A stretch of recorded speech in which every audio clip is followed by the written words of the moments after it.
Halo, assalamualaikum warahmatullahi wabarakatuh. Oke, kembali lagi ke channel saya Simple Sukses bersama saya Iksan.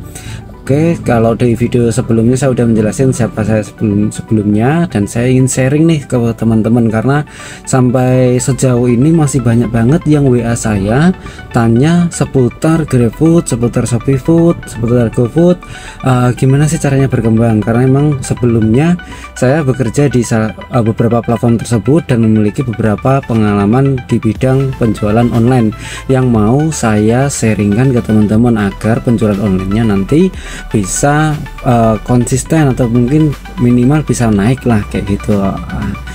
Ini yang mau saya bahas dan sudah saya bahas juga di video saya yang sebelumnya, tapi mau saya ulangin lagi di sini. Oke, saya akan berikan tips gimana caranya penjualan di online itu bisa bersaing dan bisa berkembang meskipun nanti perlahan. Kalau kita benar-benar resto baru nih, ini untuk pemula kayak saya kemarin juga saya juga buka usaha sendiri sama seperti teman-teman juga. Saya juga buka usaha ayam geprek sama dan saya juga mulai dari nol juga dan dengan berbasis pengalaman yang udah saya lakukan, dan alhamdulillah sekarang progresnya juga cukup bagus di online maupun di offline. Nah, untuk di online sendiri ini semua platform ya, saya tidak mendeskripsikan di Grab, di GoFood atau di ShopeeFood.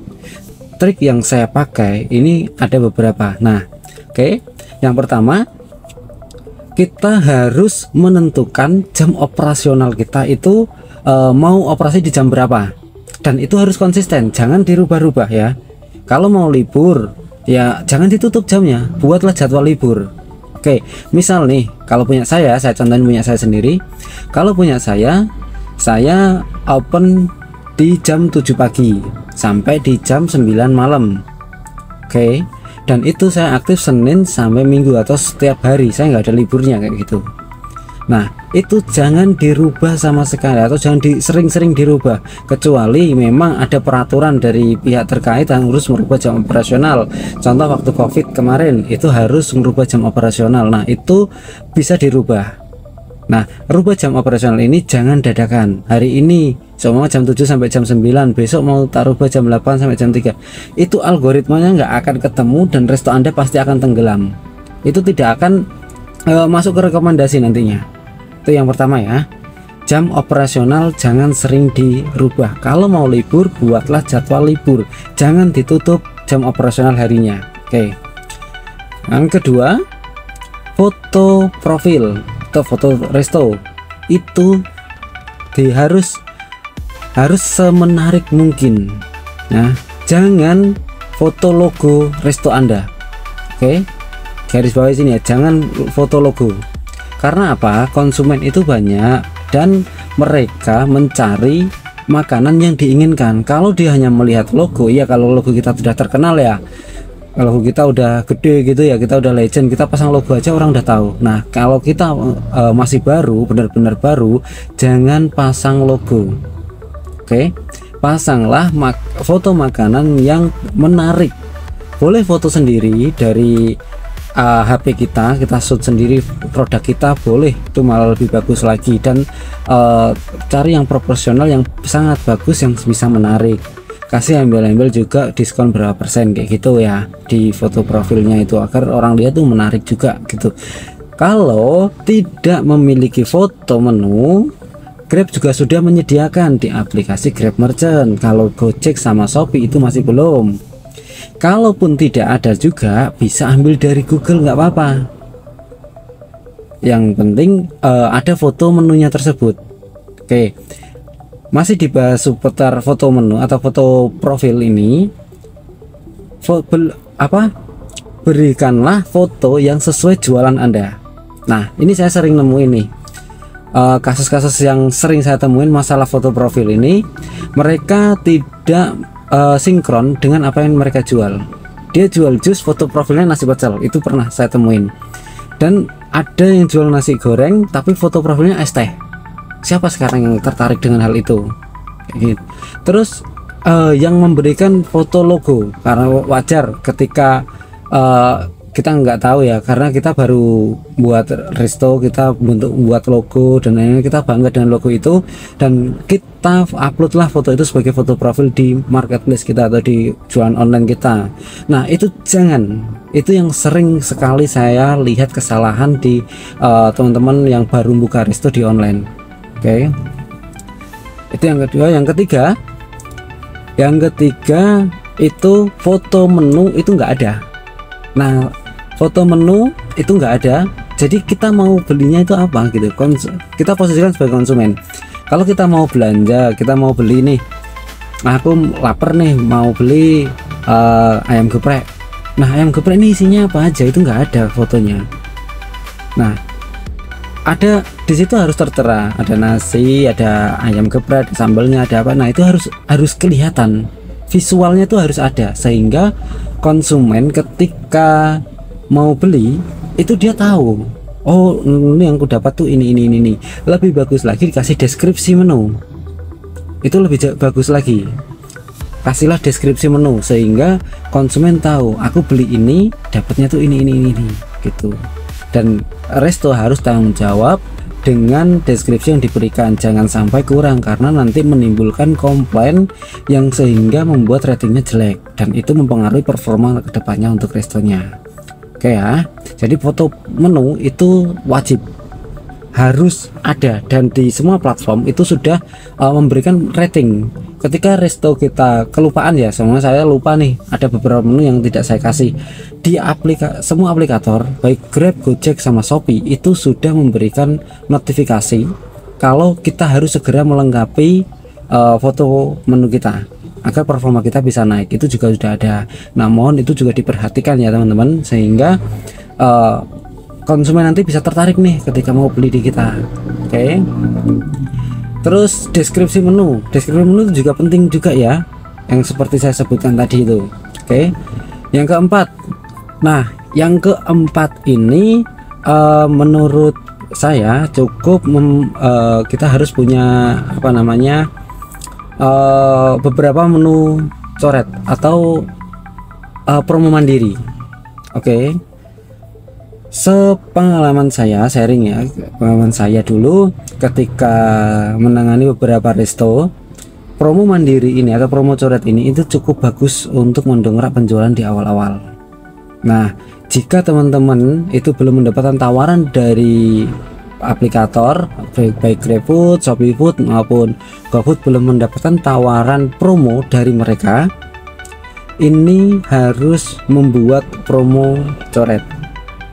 Nah cara membuat promo coret gimana ada di video saya sebelumnya. Cara menentukan harganya seperti apa sudah ada di video saya sebelumnya. Jika yang belum lihat atau belum nonton video saya sebelumnya bisa dilihat dulu, karena di sini akan berkesinambungan terus. Saya sudah membahas gimana caranya menentukan harga dari offline menjadi harga online. Jadi harga online ini macam-macam ya, dari 3 platform ya, bukan hanya di Grab ya. Grab, Gojek sama Shopee. Pakai perhitungan yang saya berikan itu insya Allah udah aman ketika teman-teman ikut promo. Oke. Kembali lagi ke promo coret tadi. Ketika belum mendapatkan tawaran dari aplikator, saran saya buat promo coret semua menu ya. Semua menu. Besarannya berapa? Minimal di 18-20%. Oke. Kalau mau barbar ya, kalau mau eksis, aku memang mau ngenalin restoku dulu buat 50% di rentang waktu tertentu. Oke, tapi dengan catatan di poin keempat ini, poin 1 sampai poin 3 udah dilakuin dulu. Kalau belum dilakuin jangan coba-coba untuk yang ini ya. Oke, poin yang kelima itu ikut promo dari GrabFood, Shopee Food atau GoFood.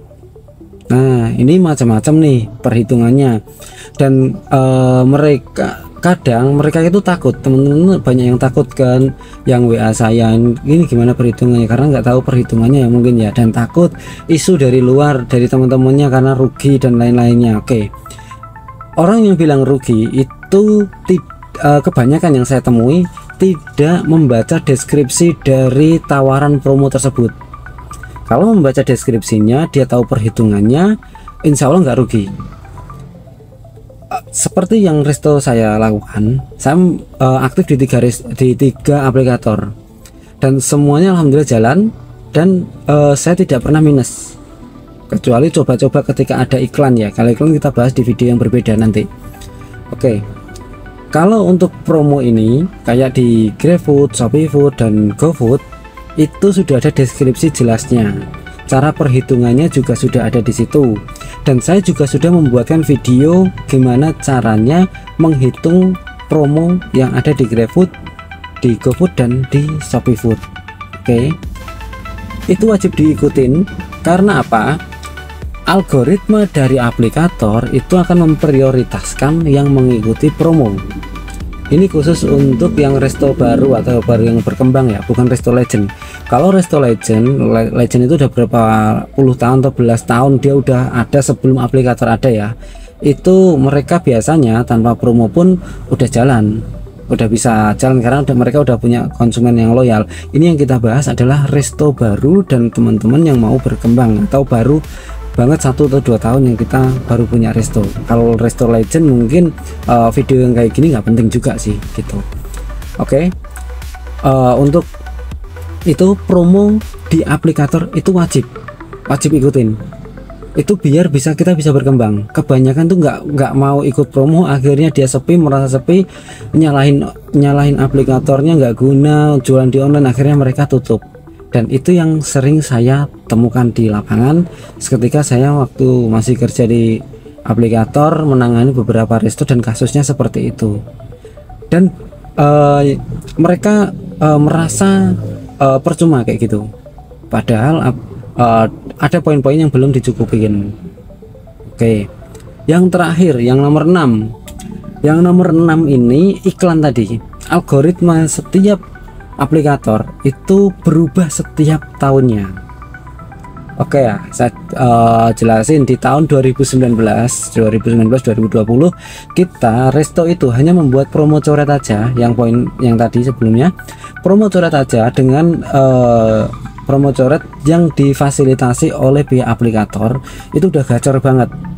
Ada yang satu hari itu bukan sampai 1 hari, baru jualan 3 jam udah dapat 1,5 juta. 1 hari full pernah di situ dapat 7 juta hanya menggunakan promo coret di tahun tersebut.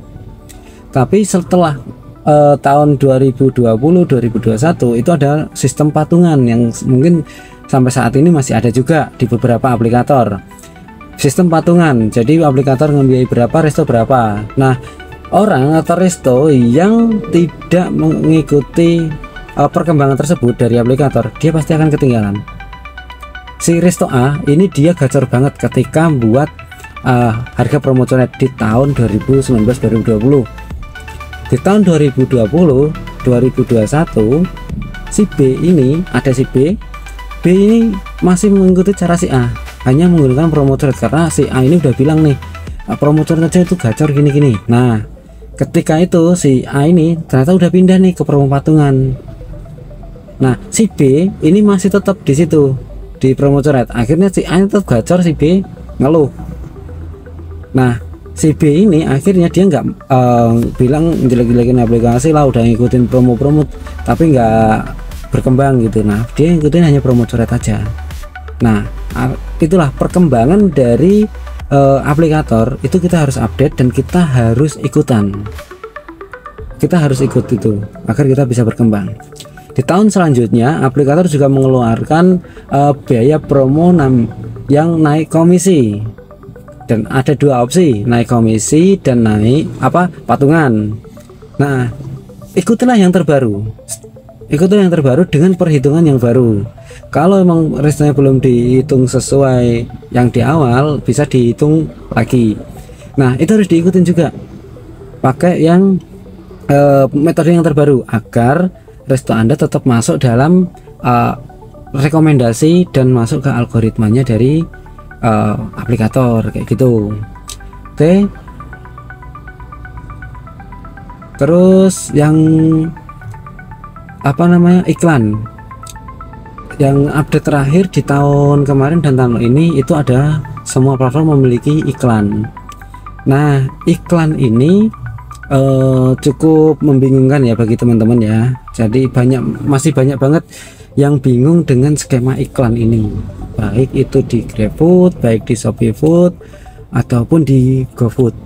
Banyak banget yang masih bingung. Di kolom komen saya di YouTube juga masih banyak yang bingung, dan ini juga harusnya bisa diikutin sih, tapi saya tidak mewajibkan hal ini karena ini sesuai budget dan sesuai dari apa ya namanya ya, budget dari kita dan pengetahuan kita lah. Jangan sampai asal buat iklan. Ini banyak banget resto tutup gara-gara iklan, itu banyak banget. Dia nyalahin iklan, padahal iklan itu nggak aktif otomatis ya buat teman-teman ya. Iklan itu tidak aktif otomatis tanpa sepersetujuan kita. Kalau kita nggak ngeklik, kita nggak setuju oleh salesnya, iklan itu nggak ada yang tayang. Kalau ada tanpa kita klik terus, atau tanpa dari salesnya, kalau ada salesnya nawarin ternyata kita nggak setuju, kita nggak tanda tangan, nggak ada agreement, tiba-tiba aktif, nah itu bisa dikomplain gitu. Setahu saya itu tidak akan aktif ketika kita tidak klik. Nah kebanyakan nih di merchant atau resto baru, di GrabFood, di GoFood itu ada iklan kan di aplikatornya, itu di Grab merchantnya, di GoFood merchantnya itu ada tawaran, dan di ShopeeFood partner juga ada tawaran juga gitu. Nah setiap tawaran itu seperti tutorial. Kalau diklik itu kita merasa ya, untuk yang resto baru ya, kasus yang saya temuin, dia merasa itu hanya tutorial, akhirnya diklik klik, tidak sadar ternyata dia udah buat iklan dengan budget yang cukup tinggi. Kalau kita tidak menentukan tanggal berhentinya, iklan itu akan otomatis tersetting 3 bulan. Kalau di Grab Merchant ya. Kalau di GoFood itu ada periodenya yang udah ditawarkan. Kalau di ShopeeFood juga udah ada periode yang ditawarkan juga. Itu harus hati-hati, harus dibaca. Kalau mau buka di bagian iklan, benar-benar dipelajari. Kalau belum tahu, belum bisa untuk buat iklan, jangan buat iklan dulu. Bisa tanya di kolom komentar saya, bisa lihat di YouTube tutorial cara membuat iklan, bagaimana perhitungan iklannya. Jangan asal buat untuk yang poin 6 ini. Nah dari video ini saya sendiri berharap teman-teman bisa ngelakuin dari poin 1 sampai poin ke-5 tadi, agar bisa berkembang ke depannya. Semoga bisa berkembang ke depannya, karena itulah yang sering saya lakukan untuk edukasi teman-teman resto baru, dan saya juga terapkan sendiri di resto saya dan alhamdulillah berkembang. Oke, mungkin cukup sekian video kali ini. Jika ada pertanyaan bisa dilanjutkan di kolom komentar, nanti akan saya balas satu persatu. Oke, terima kasih, nantikan di video selanjutnya. Jangan lupa di subscribe. Assalamualaikum warahmatullahi wabarakatuh.